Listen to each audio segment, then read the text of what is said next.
Good morning. Welcome to our first summer game plan series. Thank you, everybody, for being here. And a few words of love.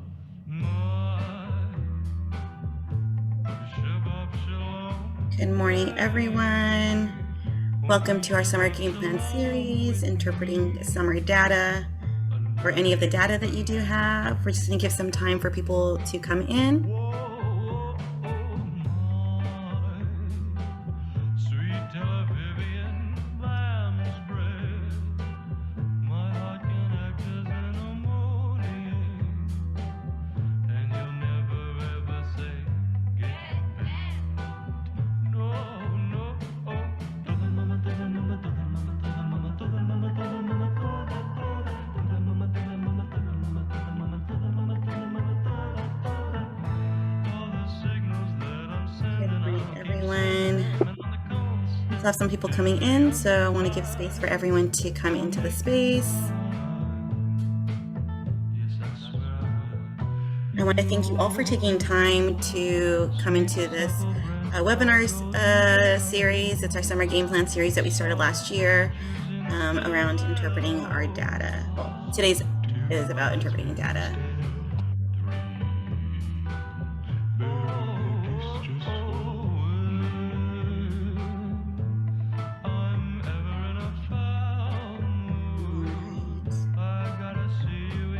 I'm going to go ahead and get started and welcome everyone as they are coming in. Again, welcome everybody to our summer game plan series. This is with Partnership for Children and Youth in collaboration with California Collaborative for Educational Excellence. Today's series is called Interpreting, it was interpreting summer data, but you can also interpret the data that you do have for any of the programs that you currently have. My name is Aracelia Espinosa Mead. I am the program manager here at Partnership for Children and Youth. I've been with the organization for about 6 months now. Prior to that, working in expanded learning and in summer programs throughout the Bay Area, and then also previous to that in Los Angeles. So I'm so excited for everyone to join us today. You are all in for a treat. Real quick, we're still all in this Zoom culture, when we're doing these kinds of webinars. So again, if you're a little rusty, make sure that you are raising your hand if you have a question. Or you can use your icons to let us know if you have a question or if you like to ask anything out loud, or if you just want to give, hearts and support to the people that are giving the information today. Again, you can definitely utilize the chat box when you have your aha moments. We want to encourage you to participate through this way as well, and ask any questions if you don't want to use your out loud voice. And if you are a little bit new to our summer learning resources here at Partnership for Children and Youth, we do have our past workshop recordings and resources on our website. So you can go to partnerforchildren.org/summer. We have webinars around innovative staff recruitment, program planning, supporting young multilingual learners, and there's so much more there. Also, we want to do a quick plug for our summer TA session, where you can schedule a free 15-minute coaching session with a summer expert. That could be myself, our co-CEO Alea, or any one of our amazing facilitators today.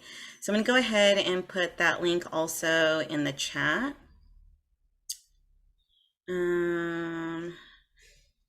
Yeah. So you can, oops, where did it go?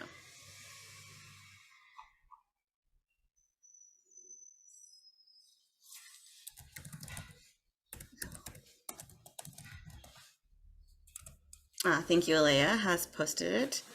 Appreciate you for that. And with that, I want to give you more information about our Summer Technical Assistance Hub. Our coaches, like I said, are our amazing partners today from Sperling Center for Research and Innovation, myself and Alea. So we are here to help you with everything for your need for students to recover and re-engage after coming out of many of these years of either hybrid or Zoom programs. Again, some of them have just been at home and haven't gone into the social settings. So we want to support you through that. Getting started, you can get started by scheduling a 15-minute coaching session with any of us. We can also help with professional development, intentional design, recruitment, your student health and well-being, financial sustainability, uh, SEL, all of the above, everything. So again, you can go to partnerforchildren.org forward slash summer. Scroll down that page. We'll help you get through that a little bit later today. You'll see this area right here, resources for you, and work with an expert. When you click the schedule a 15-minute session right here, that will take you to the Calendly area where you can schedule that session. And I believe throughout this webinar series today that we'll get to do that so you know how to navigate it as well. And when we're thinking about our summer data, this is a really great way to, if you want more information and want to get more after today, go into the TA Hub and we can give you more of that and help you personalize everything that you learned today as well. Okay, so we are here to interpret summer data. I'm going to go ahead and turn it over to our SCRI partners. Great, thank you. Good morning, everyone. Oh, you are muted. Sorry. That's okay. Good morning, everyone. Thanks again for taking time to be with us this morning. We are excited to kind of walk through some different thinking as it relates to interpreting summer data. I'm Jen Martin, an education consultant with SCRI, and I'm joined today by my colleagues, Paige Smith and Carrie Underwood. So you can go to the next slide. We are going to kind of take some time just to talk through a variety of different things. Our focus, and Carrie's going to talk about this here in a minute, is really kind of now that programs are done, or maybe you're even in the midst of some programming, just thinking about what you're going to be able to do with that information. So before we start, just a little bit about SCRI. Next slide, please. Some of you may know us as Bell Excel, but the Sperling Center for Research and Innovation is an affiliate of Bell Excel, and we are a group of consultants who really believe in the work of young people. So we work hard with different organizations to elevate the quality, impact, and sustainability of those organizations and schools, really turning evidence into action. So we have a research base, really wanting to give folks tools, strategies to really support environments where young people can thrive. So we're excited to be here. I encourage you to check out our website that's in the chat if you have more questions, or sign up to join a coaching session with us. Next slide. So here's a quick look at our agenda. We're going to take some time to think about understanding your impact and then talk through how you can begin to tell your program story. We'll take a brief time to do a Q&A in some small groups, give you a chance to collaborate and ask questions and kind of process the information. And then we'll take some time to discuss how you can engage in continuous improvement. Thinking about planning is always happening, continuous improvement is always happening, and then we'll do a closing. But before we dive in, we'd just like to put up a quick poll. We're curious as we dive in. I know we have several different folks joining from several different types of positions within organizations. Some of you are evaluation specialists, some of you are program leaders. Curious what data you have collected or what data you currently have access to. This is from a summer lens, but if you are sitting more in an out of school, any kind of out of school time space, would love for you to give us a sense of what data do you have access to, or have you collected either this summer or you're currently collecting or plan to collect in the future.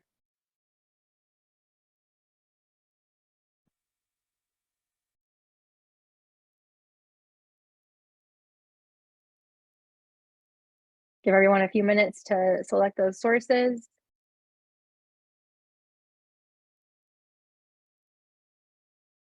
Hold on. Give me a sec. I haven't even logged in yet. No worries. We have time. I'm hopeful that we'll see every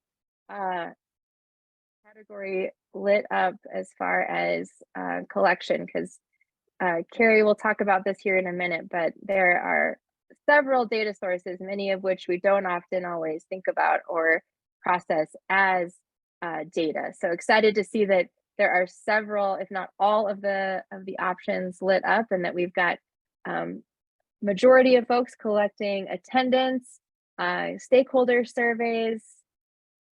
Yeah, great. You all have tons of great information and content, which is exciting for us as we move into this discussion. So thank you for sharing. Again, exciting that we have so much information to work from as we dive in. So I'll pass it to Carrie to kind of give a little bit of context and go from there.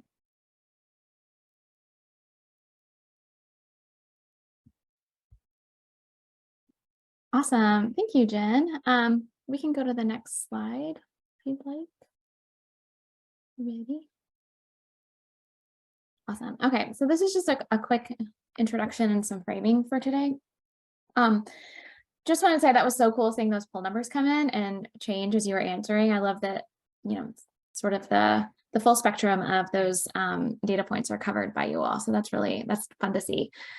We are really thrilled to join you today and are so excited to share some best practices and strategies for interpreting your summer data. We're going to talk about, you know, understanding your impact, telling your program story, and then engaging in continuous quality improvement. There will also be an opportunity to have some breakout rooms where you can ask some questions about those topics as well.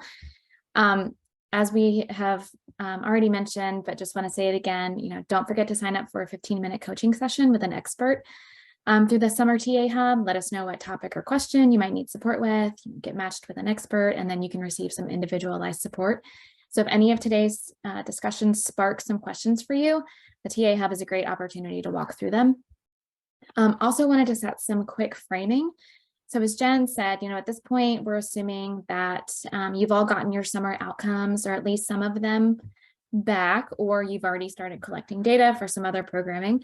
And you might be at the point where you're really ready to dig into that data. So we're not going to be discussing best practices around data collection or, you know, setting your Smarty goals, that kind of thing.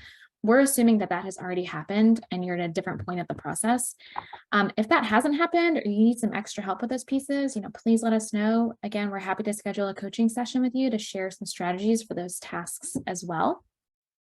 Next slide, please. And then you can go to the next slide too.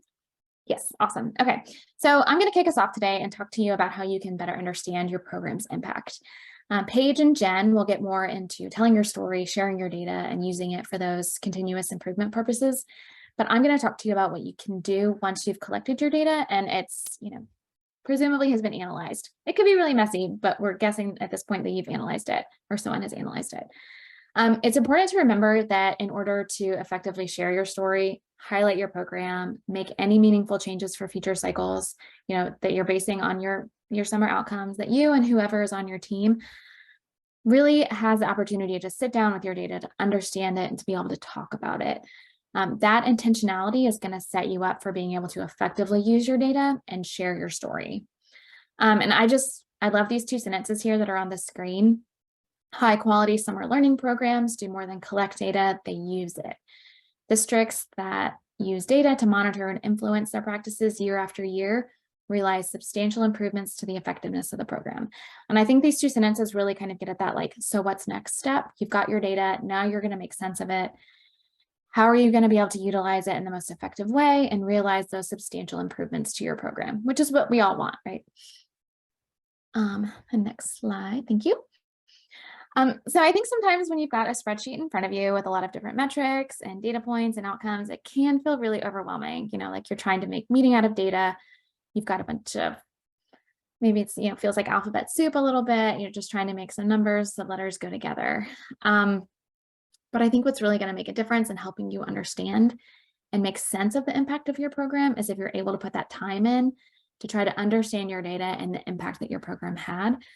So I'm going to walk you through just a few steps to really help you put some framing around how to think about your data, how to think about your impact, and then you can take it to the next level of sharing out your story and utilizing those impacts, those outcomes for continuous quality improvement.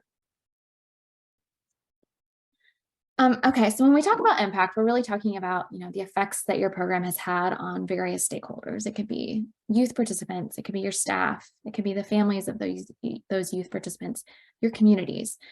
I think often when we talk about impact, our minds go to some sort of major sweeping change, like you're going to try to reverse learning loss, which is a lofty goal, right? And an important goal, but impacts can be small, they can be incremental, and they can add up to a larger, powerful story. Kind of like we saw with those data points that you all said that you use, like individually, maybe not the most compelling, but together they're going to show a really awesome story for your program. So a good first step when you're thinking about your data and any impacts that your program has had is to refer back to your programs, your theory of change, your program goals, logic models, your program mission, your vision. Refresh yourself with those and think about, do any of your outcomes support and align with those? If so, start there. That can be a great framework for thinking about your overall impact. Consider what's meaningful to you and your team. What jumps out to you? What do you think shows the true impact of your program? And really, what excites you about the outcomes that your program has produced? Definitely think outside of academic outcomes. As we saw in the poll, there's a myriad of metrics that can be used to show your program's impact on your stakeholders. So, consider the population that you served. What did you provide to them? Meals provided, transportation services that were provided, any program materials that they got to take home with them. Those all show impact. Think about the activities that they did, any enrichment activities they engaged in, physical fitness activities, all of those things they're going to tell a great story and they're going to show impact. Professional development or skills that your staff gained as a result of their experience with the summer program. Family engagement, it doesn't have to be, a big to-do end of program event. It can also be some smaller outreach efforts that you could focus on. But ultimately, you want your impacts to be measurable, they need to be concrete, and they need to be specific in order to be effectively communicated as you're telling your story and as you're then thinking about those continuous improvement plans, and also backed up by your data. I also heard that someone asked what data points tell the strongest story. I'm happy to discuss that, and I'm sure Paige will have some great insights as well as we move into the next section. I would encourage you to think about what we mentioned up at the top of the slide, referring back to your theory of change, your program goals, your mission. You also really have to think about who your audience is and what the intention of the story that you're trying to tell is. That will impact what's going to resonate the most. So, if your focus is recruiting staff, then maybe think about outcomes or metrics around staff PD, satisfaction, quotes from your staff. If you're thinking about telling a story in order to recruit participants for the next summer, family satisfaction, student satisfaction, services that were provided, that kind of thing. And then I would also encourage folks to, kind of think about those unexpected outcomes as well. You're not always going to see unexpected outcomes, but I think, being open to it, and if you start to see a pattern, then chasing it can be a great way to tell a story and a really powerful impact that can surprise everybody. And just as a quick example I can offer up by as an unexpected impact is, summer 2020, when everyone around the world was remote, BelExcel, SCRI is an affiliate of BelExcel, and BelExcel helps summer programs implement, or helps youth providers implement their summer programs. Part of that is providing evaluation tools, including stakeholder surveys. And what came through across staff surveys, student surveys, and family surveys was that the summer program helped students, staff, and families feel more comfortable with technology and set them up for success going into the school year. For some folks that, reset their spring 2020 experience where they had to quickly shift to remote learning and the summer really kind of gave them a new opportunity to have a really positive experience. So that was something that came out of that summer data that no one had planned to see and was really excited about. So think about those unexpected stories too that you might be able to tell. And then the next slide, please. Thank you. So this next section is just some quick tips for helping you to make meaning of your data and have some data conversations. Just some really quick best practices to consider when you're sitting down with your data, trying to understand your impact, leverage your successes, think about where you can focus your continuous improvement efforts. So this is really just, kind of a framework for having data conversations, because you will need to share your data and you're going to have to do some data dissemination. You got to be able to talk about it. These best practices can be applied to various audiences, internal groups, your fellow staff members, external groups, key stakeholders who help support your program sustainability. They're invested in the success and the quality of your programs, that kind of thing, community groups, funders. They're probably going to think about the impacts or look at your data and outcomes from a different perspective, which is great. So you got to do some prep. You want to make sure you have enough time to dig in where you really want to dig in. You want to make sure you've invited and included the right people. You want your conversations to have multiple voices, multiple perspectives. Always, I think this part is really important. You always want to celebrate your successes, start on a high note, think about and reflect on what went well, because you're going to have some really strong successes that you can talk about. Data conversations aren't about gotcha moments or just finding where things went wrong. You always want to celebrate where things went right and then take the time to honor those successes. And then you can start to identify places in the data where there might be room for improvement or where you face some challenges. Again, you want to frame these conversations as ways to move forward rather than gotcha moments. And then finally, you really, truly want to make space for open-ended questions that will encourage conversation and reflection. If the participants who are having these data conversations with you, your colleagues, whomever, they're also invested in the success of your program and they will want to engage in the continuous quality improvement initiative. So, make sure that questions are being asked that are going to help them reflect on the results and expand their thinking a bit as well. So once you've been able to sit with your data, have these conversations, the impacts of your program are really going to start to shine through. And the next slide. So finally, just wanted to make sure that you all had access to SCRI's Summer Learning Program Evaluation Guide. It's full of great information that can help guide you through your summer evaluation plan. But, for the purpose of today's conversation, I specifically wanted to point out the post-program reflection questions. These are great questions to help you think about your summer outcomes and also plan for future cycles. The questions are bucketed by topic. There's a list there at the bottom.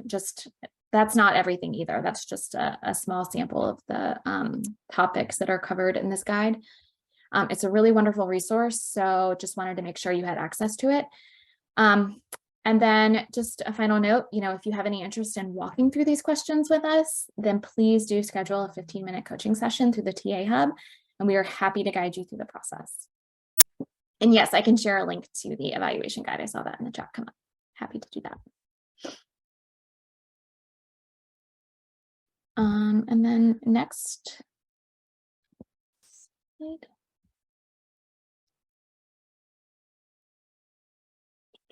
Yep. Oh yes, Jen just posted the link. Great. So this is just another plug for the TA Hub.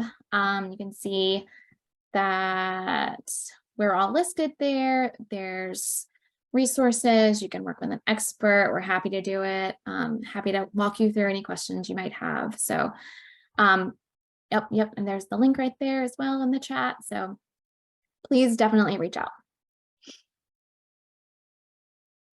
And then I think Paige is up. All right, good afternoon, everybody. My name is Paige, and I'm here to get to the fun part of the presentation. I think it's the fun part. As Jen kind of referenced, interpreting your data can be a tad bit stressful, but being able to go out and talk about your program impact is the fun, exciting part. Being able to talk with your stakeholders, your parents, and the community about the value that your program brings really, in my opinion, is the reason why we are all here and we all do what you do. So now that you understand your program's impact on your intended population and the value gain for stakeholders, it's so important that you communicate those wins often for sustainability. I think oftentimes we don't think about the need for us to go out there and talk about the wonderful things that we are doing, and making sure that everyone understands those wins.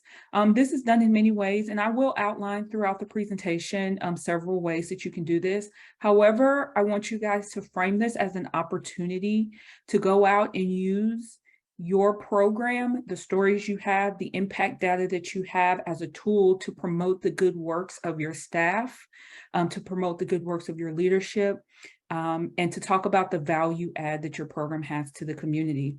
And so telling your program story, if you can go back to the next, back, yes. Telling your program's impact story allows you to illustrate progress over time. It allows you to celebrate your program achievements and or lessons learned. This is a time where you are allowed to put faces to data points, right? You can put stories to data points. This is the time where you can bring outside information in.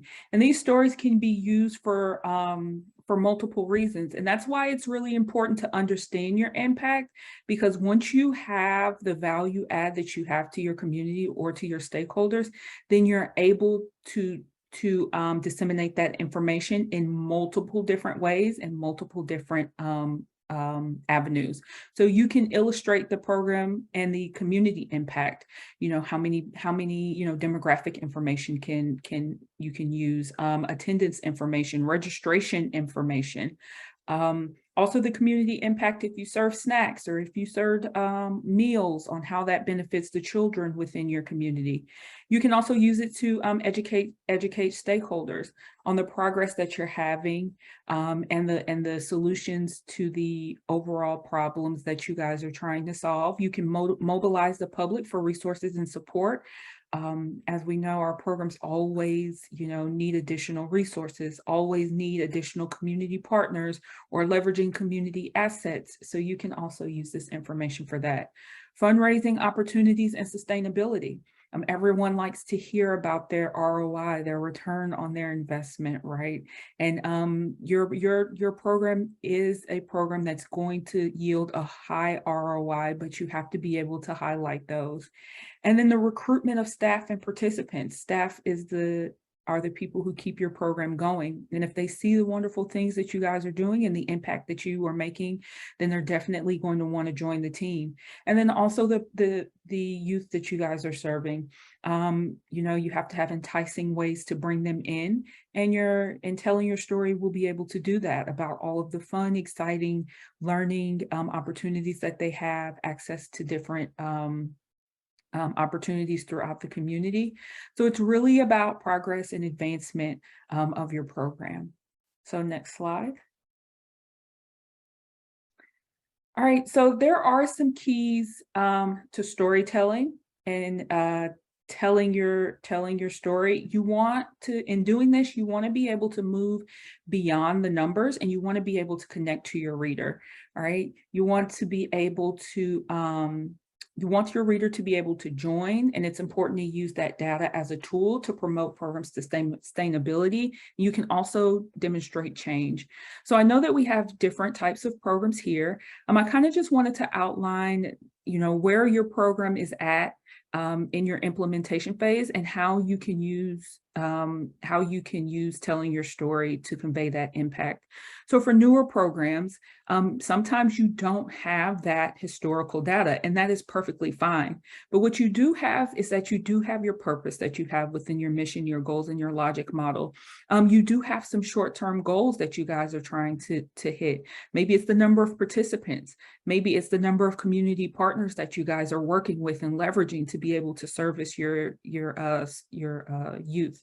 Maybe it's the population that you're serving, but also leveraging national statistics that are available to support the reason why your program is new and to support your call of action. And so having that information will allow you to tell your program story, and it will allow you to connect with the key persons that you would like to connect with.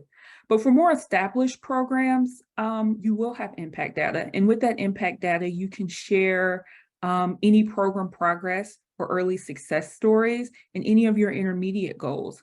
You might see an observed change in student behavior or grades. You might see observed changes in self-perception. You might see growth of the program. So you're now serving additional students, or you were able to expand the number of students or sites that you were able to serve.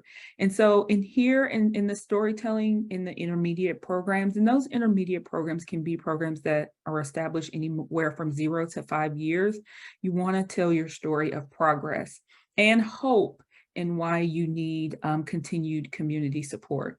And then those sustained programs could be in the community for 5 to 10 years plus. Those are your long running programs. You have historical data from years to come. You want to be able to demonstrate your impact on the community and why you are a community asset, how you are ingrained in the community, and the continued success of your program is important, and sustainability is important to serve the youth that you serve. And so you will value in demonstrating your community value add, the benefits your program participants demonstrate based on your long-term goals over time. And maybe those long-term goals are decreased youth recidivism. Maybe those long-term goals are, an increase in academic achievement. Again, it depends on what your mission, values, and goals are for your organization and what you were able to capture. Next slide.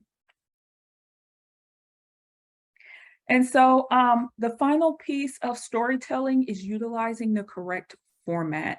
And so there's a time and place to tell your story. And it's very important that you understand your audience and you understand the purpose of your impact and the story that you are trying to tell.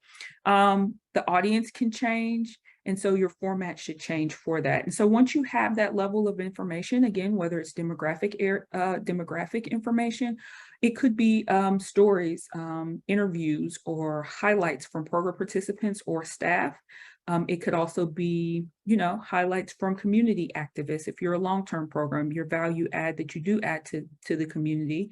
How can you create these? How can you create your story in the correct format? And so here are several examples for you. Of course, all organizations, you need to have your elevator speech, right? You need to have your 10 to 20-second speech that describes the what, when, where, and how of your program quickly. This method is great for like face-to-face conversations for new people who are just trying to learn about your organizations, and they might be interested in participating, volunteering, donating. And so really condense that impact information and being able to have that elevator speech. You can also use the same information in program spotlights. This is good for informing communities and parents or any other key stakeholders about your program. This could be social media posts, blog posts, testimonials from students, newsletters. You can even do news sit-down interviews to highlight your program. But understanding and having that data and your impact available will allow you to talk about your program at length.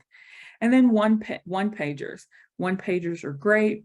This is a great way to kind of share your quick snapshots of the program. And one-pagers are good for like high stakes stakeholders, you know, your data people, your numbers people, your board of directors, your community activists, maybe your grantees or your fundraisers. And this also allows you an opportunity for you to use pictures, putting name to the data, faces to the data. Everyone loves to see a good picture of a kid having fun or a kid smiling. And it's also an opportunity to send your reader to the website to learn more information about your program and what you offer. And to the right of the screen, you're going to kind of see some examples of the different types of formats that you can use. One page website post, impact reports where you're utilizing the data and statistics together in a clear format. You also see some infographics down there. We don't have any pictures of youth, but please feel free to include those and personalize it in whatever way you see fit based on your organization that you are representing. And so these are some of the ways that for you to tell your story, for you to have fun, for you to get out there and talk about your impact. Next slide.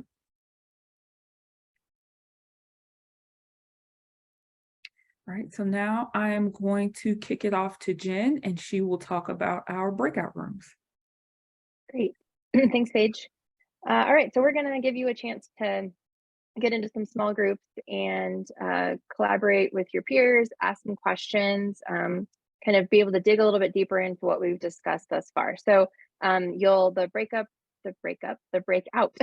rooms will be up here in just a minute. So you can go ahead and choose a room, or I think we're going to just be assigned to a room, and let's do about 10 minutes, and we'll go from there. Okay.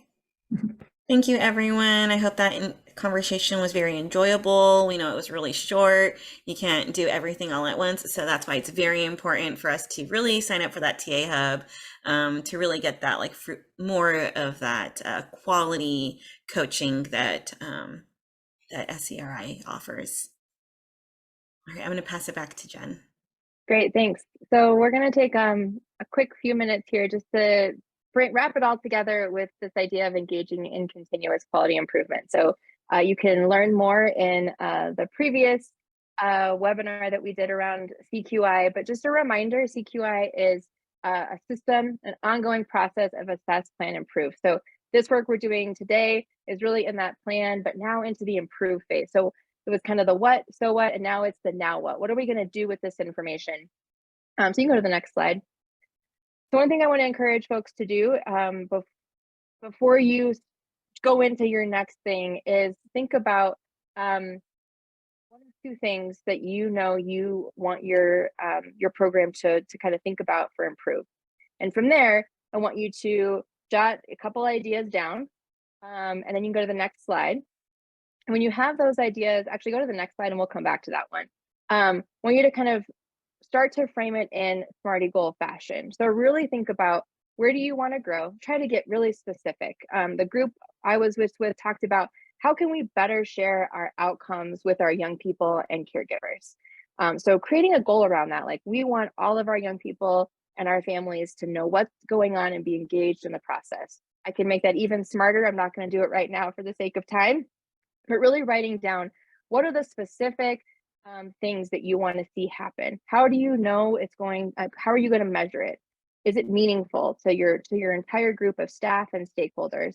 Is it realistic and relevant? How do you make it time bound?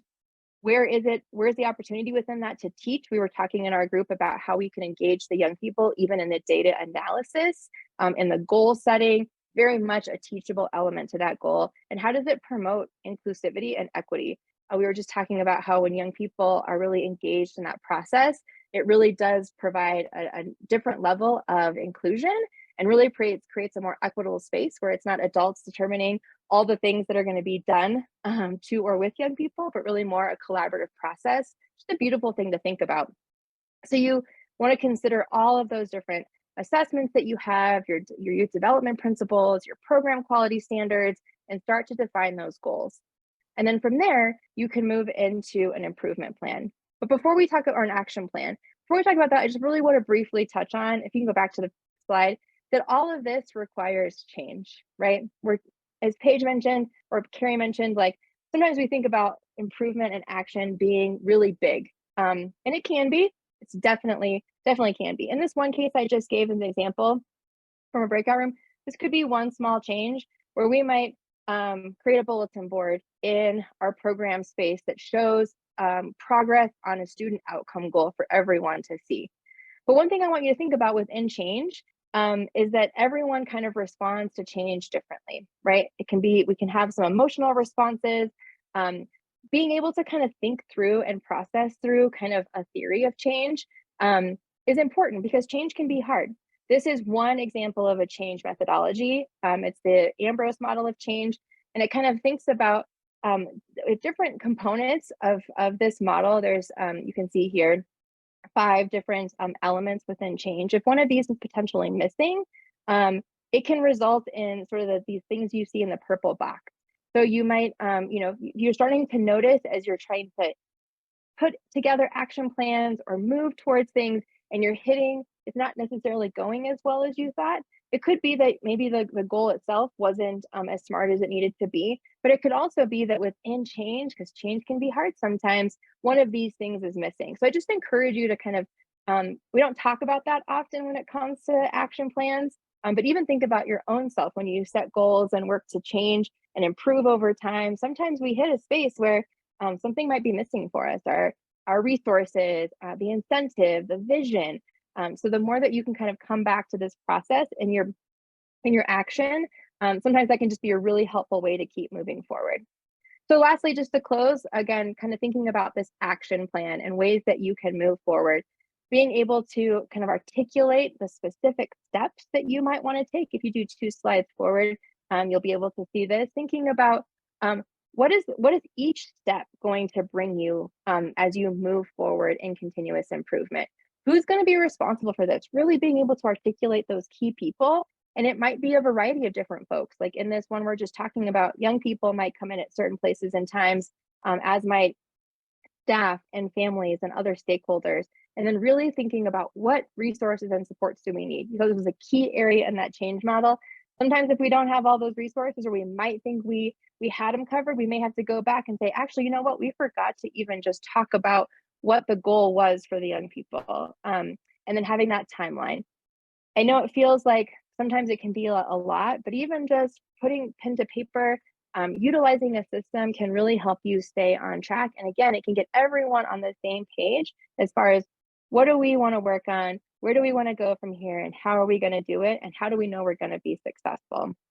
That's just kind of one component in that cycle. And I'm even talking about getting really specific to one goal, right? You may have a logic model that has big picture goals, and those are all very important to continue to revisit. But sometimes change can just be 1 or 2 small things as you move your program forward. So that's a quick kind of rundown of how you can engage in this continuous improvement. The beautiful thing right now is that you are potentially in and out of school time program, so you can start to make small changes now. Or if you're really thinking about summer, summer really does start in September. It really is that year-round process. You can start to take all the information that Carrie talked about, all that data we saw come up, identify those areas you want to improve, and start making goals. Some of those goals you might be implementing now, some in a few months come January, and some you'll start to bring to the table and implement once your summer program starts. Just really valuable things, I think, to consider as you are really in a stage of continuous planning and improvement. So I'm going to quickly share my screen just to make sure everyone knows where to access the TA Hub. If you do have a minute while I'm showing this, if you just want to chat in the chat box a reflection from today, a positive outcome that you feel like you want to be able to share with your program, maybe something that you've learned, that would be awesome. Would love to see that. Let me just get to the right screen here. So this is the Partnership for Children and Youth /summer website. You can see here that as you kind of scroll down on the page, you'll see those very familiar boxes. You can click here to schedule your 15-minute session as you scroll down the page. You can also read a little bit. Oh, just happens to be me on that page. Didn't do that on purpose. You can happen to see all the different coaches that are available. So if you have a follow-up that you want to do with one of us, you can choose that coach through here. You can read about us, and then you'll be able to, you can click multiple times to do this session. And also want to just highlight the resources that are here. So several different ways to get information. We really are here to support the great work that you're doing. As mentioned, and I'll pass it back, but the slides will be shared. We do have a resource slide in there with the resources we mentioned from SCRI. But again, feel free if you have questions to sign up for that coaching hub. So I'm just going to say a quick thank you, and then I'll pass it back to my PCY friends.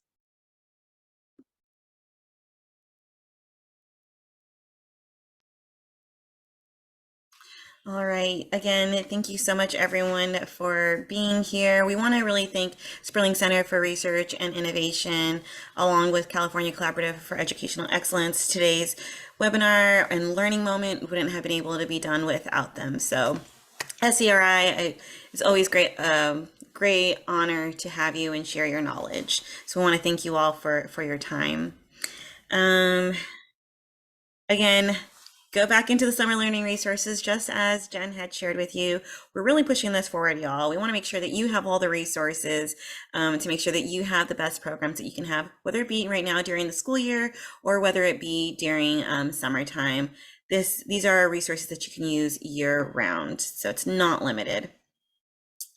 These are all the resources that have been shared today. Again, these will be shared with you in a follow-up email. So you'll get access to all of these resources that have been shared with you, the PowerPoint, and even the recording. So make sure to look out for that email. Along with that, we will be sending a survey because your feedback is so important to us. We want to make sure that we are really interested in what you are learning, what you want to learn about, how did we impact you, and we also want to know, like, what are things that you want to learn about in the future. To come, I think that's the last one. Okay, so to come, we will be having a summer report. We'll be presenting our next one on the summer report. So that's going to be really, really exciting. Right now, we are doing a lot of data gathering around our summer report. We're hearing a lot about how to use ELOP funds. We're talking about like workforce, bringing all of that data, and we're going to share our summer report back with you. And this is we're gathering information from programs all throughout the state of California. So we'll be bringing that all together and sharing it all with you so you know what the trends look like throughout the state as well. And that is our time together, everyone. So again, I want to thank you all for being here with us and participating in the group chat. If you have any further questions, feel free to reach out to any of us. We are here to support you through your coaching sessions and just being thought partners. And that's all we got. So enjoy your day. Thank you again for being here. We appreciate your time.